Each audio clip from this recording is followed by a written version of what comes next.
You're listening to Collected, stories from the Australian War Memorial. I'm Louise Maher.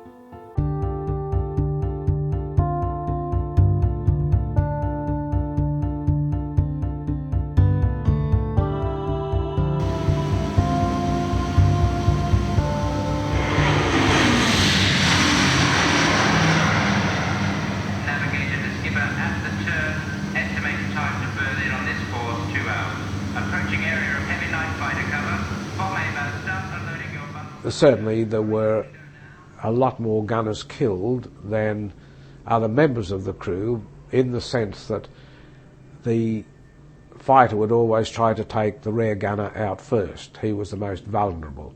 Robert Chester Master was an Australian rear or tail gunner with RAF Bomber Command during World War II. He was just 19 years old and on his 13th mission when his Lancaster bomber came under attack by a German night fighter. He was forced to bail out over Belgium. In 1993, Robert recorded his story for the memorial. I took the attitude, I suppose, that sure, the rear gunner was the most vulnerable, but we were still a crew, and even if I had been taken out first, the others would still be at risk anyway. And we were doing the job, and that was it. I never ever thought of any crew member being at more risk than the other. We were a crew in an aircraft, and as such, everybody took the same risks. So Louise, we're coming into our Second World War galleries. This is part of our Bomber Command collection. And we're standing now in front of Fraser-Nash gun turret. Assistant Curator Emily Gibbs is showing me the type of gun turret that tail gunners like Robert were squeezed into during bombing raids over Europe. It's a cylindrical metal and Perspex bubble, and typically bomber aircraft, Halifax, Whitley, Wellington, Lancaster bombers, had a mid-upper gunner turret. Occasionally they had a lower ventral turret, but always they had a rear gun turret. And you can see inside there's two small metal doors that open up. And they would have opened into the rear of the aircraft? That's right. So you'd enter it through the main body of the tail. You'd have to clamber over various barriers to get into the turret. And you can see immediately that the space is really, really small. It's tiny. I mean, how did a man even fit in there? Well, we've read many accounts of the tail gunner putting his boots in first because he had so much gear on, for reasons I'll explain in a minute, that it was impossible to get in with your boots on. So you'd have to sort of climb in, and once you're sitting down on a very basic little seat, you can see that his equipment, he's got twin Browning machine guns and not a lot else. There is an intercom system to allow him to speak with the rest of the crew. So he's typically one of 7 crew, if it were a Lancaster, and he's completely isolated. He's at the tail end of a large aircraft. So physically, mentally, he's really in a pretty lonely spot. That's also how Robert described it. Well, first it was very lonely, right out the back of the plane. So what was the role of a tail gunner? So the job of the tail gunner is pretty simple. He has to sit in his seat for the duration of the flight, which is typically at night, and swinging. And could go for hours and hours. Yeah, it could go between a short raid would be 3 hours, a very long raid would be just over 10, so typically about 6 or 7 hours. And this is a hydraulically operated turret, so his job is to swing left and right and scan the sky for enemy night fighters who are trying to shoot him and his aircraft down before they get the chance to drop bombs on their city. So he needs to remain alert at all times, and his job is to observe. It's not to fire until fired upon, but to look out for night fighters. He's the eyes. Of course, the pilot's travelling, looking the other direction.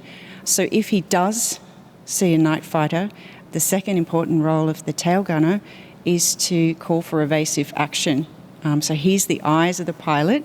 So he has to, in a counterintuitive way, yell fighter starboard if it's his port, corkscrew, because that was the preferred way to be rid of a fighter, was to go straight down into a corkscrew. So the plane would go down in a corkscrew formation to quickly get away from the enemy fire. Really sickening speeds, up to 200 miles an hour, dropping up to 2,000 feet, and then the aircraft would need to be skillfully pulled up by the pilot without breaking the wings off. If the bomb load was still intact, there'd be a real danger of the aircraft, the fuselage, breaking up. So the tail gunner is looking out for night fighters trying to attack him and calling directions to the pilot to evade the fighter.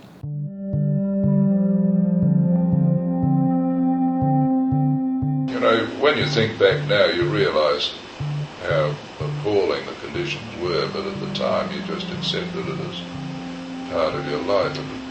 You just accepted the discomfort, the cold, and all the rest of it. It's like going to school or going to the office or something. Flying Officer Peter Firkin served in the RAAF as a tail gunner in 460 Squadron. He recorded his oral history in 1987. The search pattern was very precise. You started either on the top or left right-hand side of your beam, and you went across, back, down, back, down, back, down, back, down.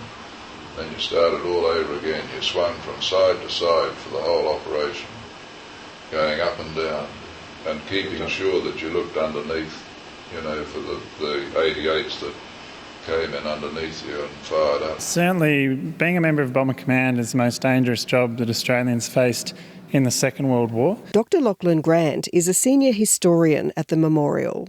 Over 4,100 Australians died in the service of Bomber Command. That was more than 1 in 3 Australians who served in Bomber Command. And to put that in another perspective, they represented just 2% of all the Australians who served overseas, but 20% of Australia's combat deaths in the Second World War. Was the tail gunner in a particularly perilous position? It certainly looks like it when you see this little bubble that he was forced to sit in for hours on end. Yes, well, enemy night fighter attacks would often come from the rear of the aircraft, and the Lancasters had a particular blind spot underneath the aircraft, so enemy night fighters would often try and stalk the Lancaster from underneath in this blind spot, and so the tail gunners were often very exposed because the attacks were usually coming from the rear of the aircraft. And like the pilot, the tail gunner would probably be able to see right into the cockpit of an enemy aircraft. There must have been times when these enemies, were looking face to face at each other. Yes, some tail gunners talk about when they actually shot down an enemy aircraft, shooting into the cockpit of the enemy aircraft and actually seeing the crew in the other aircraft. So that's how close sometimes the combat was. And as Emily has spoken already, I mean, they were really the eyes of the aircraft, and this is how the Lancaster, all 7 members of the crew, or on a Halifax, all worked as a team, and the tail gunner, the mid-upper gunner, providing the eyes of the aircraft and instructing the pilot, all working together to get through a mission. Now, you've got a particular story that you'd like to share with us, Lachlan. What's that? Sure. On display in our Second World War galleries is the door from the rear turret of a Halifax, and it's riddled with bullets, exposed metal. It's very much a violent scene, but it's hard to imagine the full story of the person behind this particular item. How could anyone survive being shot at behind that? Well, only just. Norman Williams was the tail gunner in the turret when this attack happened. It was during a mission in June 1943. They just bombed Dusseldorf in Germany and were about to return home when they came under attack by 2 enemy night fighters. In the initial attack, in which the damage was done to the Halifax door, Williams was severely wounded. He was hit by cannon and machine gun fire, riddled with bullets up both legs, and shot through the abdomen. And he thought he actually thought his legs had been blown off. He couldn't feel anything below his waist. And in the damage caused to his rear turret, it was in a locked position, but he kept at his post and continued to give instructions to the pilot. And in the evasive action of the pilot, he also gave the instructions until he actually lined up the night fighters with his fixed turret position and shot down these 2 night fighters. So quite an extraordinary story. And when they returned to base, he realised his legs were still attached when he felt blood dripping on them, and then he realised that the feeling was all there and he was still all right. But the damage was so bad on the tail gun of the Halifax that he had to be chopped out with fire axes when he returned, and then he had a recovery for several weeks, and he actually returned to flying as well, quite extraordinary. You think about not just the physical damage to his body, but the mental damage to his brain and emotionally what he would have suffered. Well, that's one of the things of serving in Bomber Command is the tension that went with daily operations. And some tail gunners never saw a night fighter their entire service.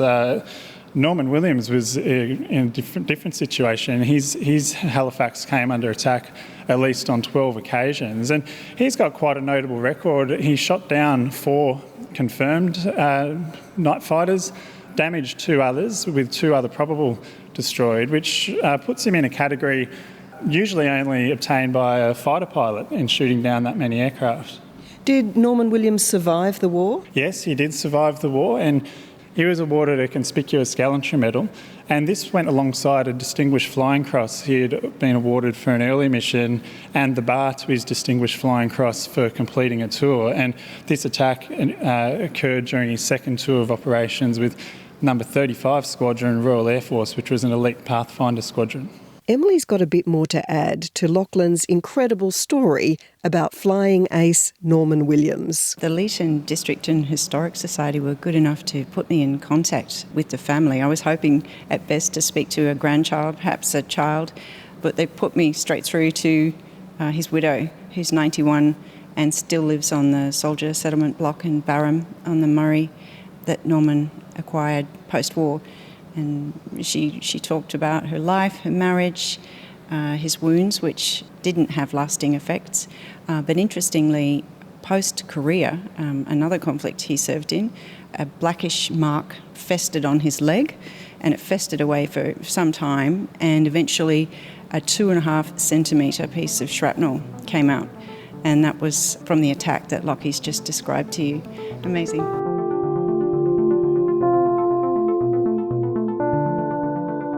You're listening to Collected, Stories from the Australian War Memorial. I'm Louise Maher. And this is a rather splendid pair of socks, worn by... As well as an actual gun turret and a bullet-ridden door, the memorial has other fascinating artefacts relating to tail gunners and other members of the aircraft crew, including an extra-long pair of heavy woolen socks that Emily has unearthed. The tail gunner's position was frightening and lonely, but one other thing that really clearly was cold. You can see that the turret is made of Perspex, and at altitude an icy sort of a rime would form over the Perspex, and it was difficult for the tail gunner to actually see. So it was very, very common practice, believe it or not, to remove that central panel of Perspex. So he was exposed to the elements. He's sitting in the slipstream. It's typically -30 to -40 degrees. So electrically heated flying suits did develop as the war dragged on, but these weren't that popular. They didn't have a thermostat, so they could burn a flyer, and there wasn't a lot he could do about it sitting in that cramped space. But they also kept you so warm that you might nod off to sleep. Yeah. So the favoured method of clothing was to just layer up. That's why I brought along some socks for you, because typically tail gunners wore up to 4 pairs. Always 3, it seems. But this pair here is hand knitted. It was probably white once, but it's sort of a cream colour now. And I just wanted to show it to you because you'll notice something funny about the socks is that they don't have a turned heel. No, you can't actually see where the foot goes. That's right. So somebody's knitted these, and perhaps to save time, and a tail gunner does not need to walk anywhere. He's effectively getting from the crew bus onto the aircraft, so he won't need to suffer from blisters because he's not walking anywhere. So that would have been the 4th pair of socks, and these ones go right up to your thigh, and they'd be worn with woolen underwear, a woolen battle dress trousers and jacket, a shirt and collar. Many of them wore a tie, believe it or not. They carried their forage cap in their pocket in case they were captured and they wanted to maintain dress standards. But on top of their normal uniform, they're wearing up to 3 or 4 sweaters, sheepskin-lined vest, a flying jacket, a rubberised suit, many, many layers, including almost always 4 layers of gloves. And you can imagine their job is to potentially pull the trigger. So when you've got 4 pairs of gloves on, including a heavy pair of leather flying gauntlets on the top level, and then on top of all those clothes, you add an essential item, which is your Mae West life jacket, and on top of that, a parachute harness. Unbelievable. It is unbelievable because... Especially when you consider how cramped that space already is. That's exactly right. And there was so little space in the turret that their parachute, which potentially is going to save their life, is not even kept there with them. They have to reach around and take it from inside the fuselage. Here's tail gunner Robert Chester Master again, with a very clear memory of the many layers he wore in his turret. As well as our uniform, and we always wore uniform in case we were shot down and we could prove that we were Air Force. So we had our full uniform on. Starting from the feet up, there would be silk socks. Then there would be electrically heated socks. Then there would be heavy flying boots. Our flying gear, there was an inner flying suit, a heated flying suit, and the heavy outer flying suit. For on our hands there would be silk gloves, heated gloves, and flying gloves, and of course our helmet. So, as far as I was concerned, I had on much more gear than anybody else because the front of the aircraft was warmed by the motors as opposed to the tail. So it made manoeuvring very, very limited. And did you get frostbite ever? Fortunately, no. I came back with very, very cold hands and toes. The one thing that we were never, ever to do, and certainly I never did it, even though it happened on one occasion, if your gun's jammed, your gun's jammed.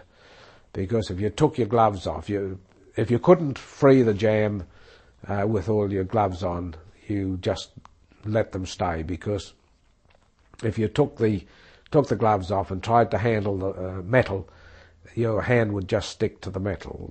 The cold was so intense, and the skin, if you tried then to pull your hand off, the skin would just be left on the metal and your hand come away with it. So it was a safety measure that you never took your gloves off. Another thing that sat next to the parachute is this item here.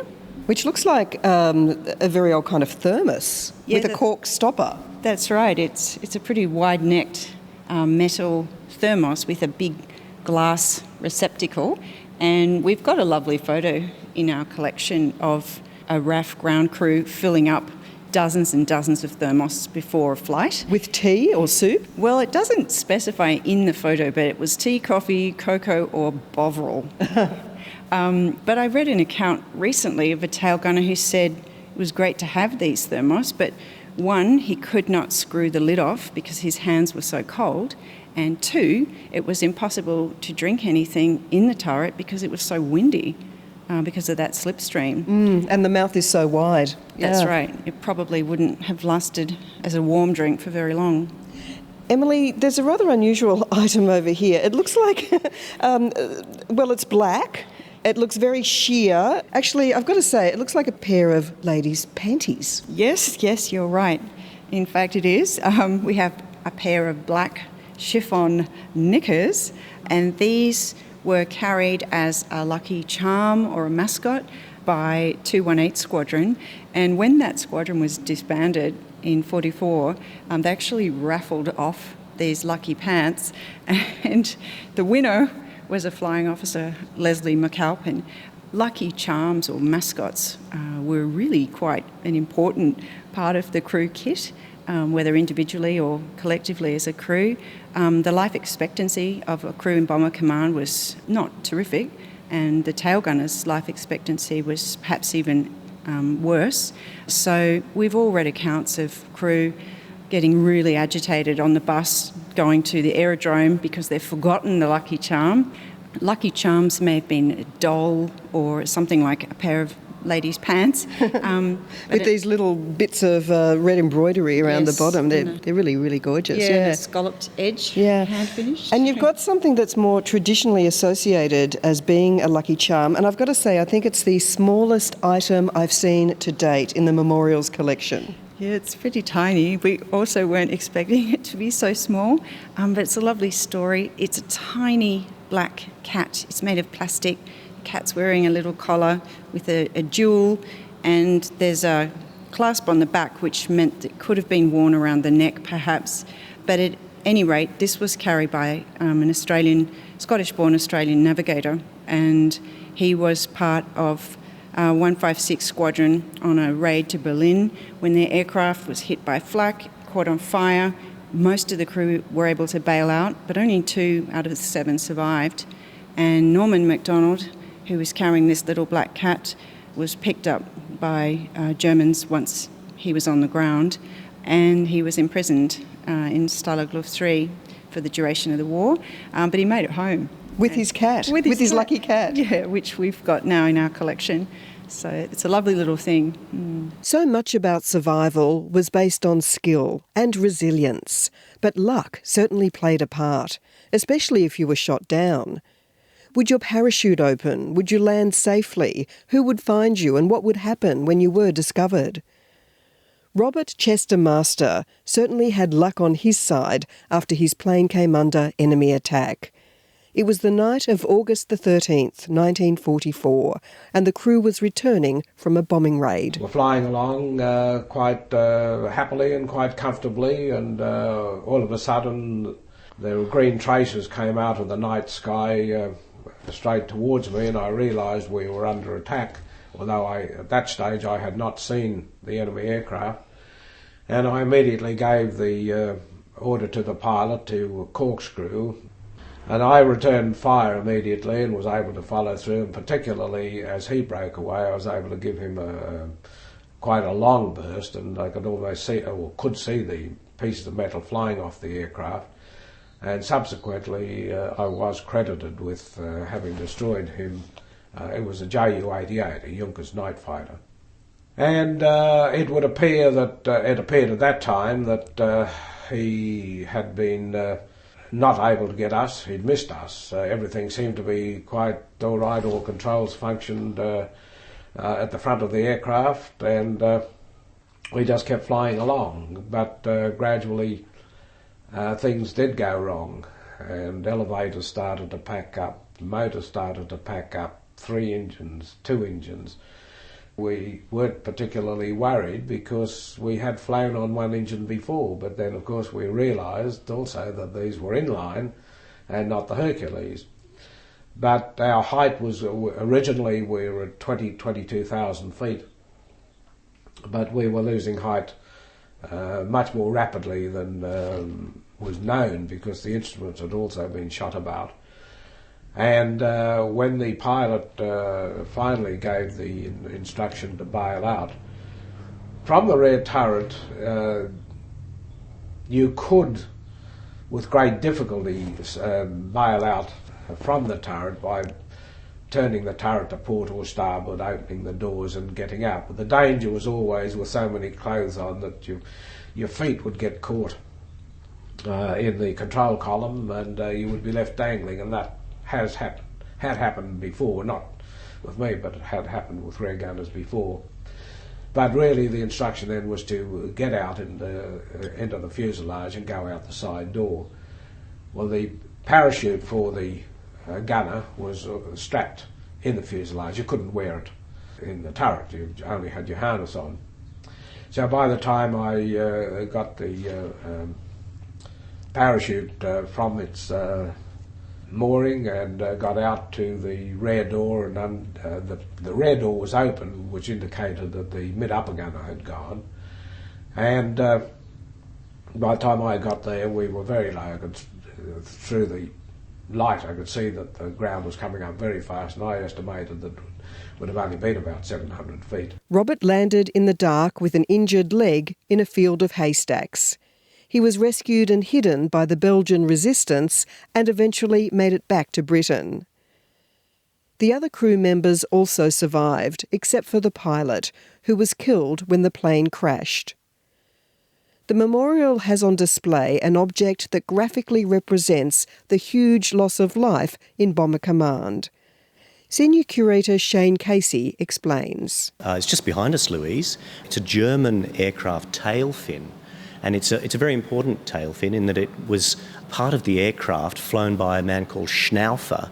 He was one of Germany's leading night fighter aces, and we know how fearsome it was, or fearful I should say, for the tail gunners in the aircraft when they were up against German night fighters, and this tail fin epitomises the risks, because on the tail fin are painted 121 Allied aircraft that this man has shot down. So we can see the swastika. Let's get a little bit closer to it. We can see the very familiar swastika painted on it, but also these little aircraft, and they represent every aircraft that was shot down by this plane. That's right. There are pictures of 4-engined and 2-engined aircraft on the tail fin with a little roundel symbolising the fact that it was a British aircraft or an Australian aircraft as opposed to an American one. And underneath each aircraft is painted a date, and that's the date of this man's victories. Each one of the aircraft painted on Schnaufer's tail fin represents at least 7 individuals who went down with that aircraft. Now, not all of them would have been killed. Many of them bailed out, but pretty much the loss rate was quite heavy, and if you were a tail gunner in particular, the chances of getting out of the aircraft were very, very limited. There was one particularly bad raid on Nuremberg in March 1944 where 96 4-engine bombers were shot down, either to flak or to night fighters, and only 5 tail gunners survived out of those aircraft.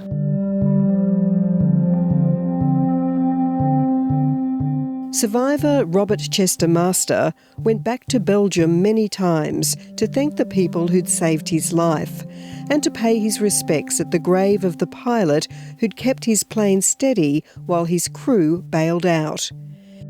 In his later years, Robert regularly visited a school near his home in Queensland to share his war experiences. I try to simply tell them that war is horrible, but unfortunately, because of the nature of the human race, unfortunately there are also always going to be wars.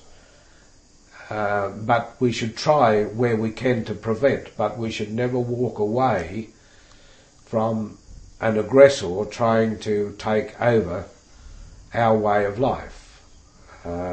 War is hell, but I also try to tell them of the comradeship that is built up during war, more so than has ever built up in peacetime, in groups of people.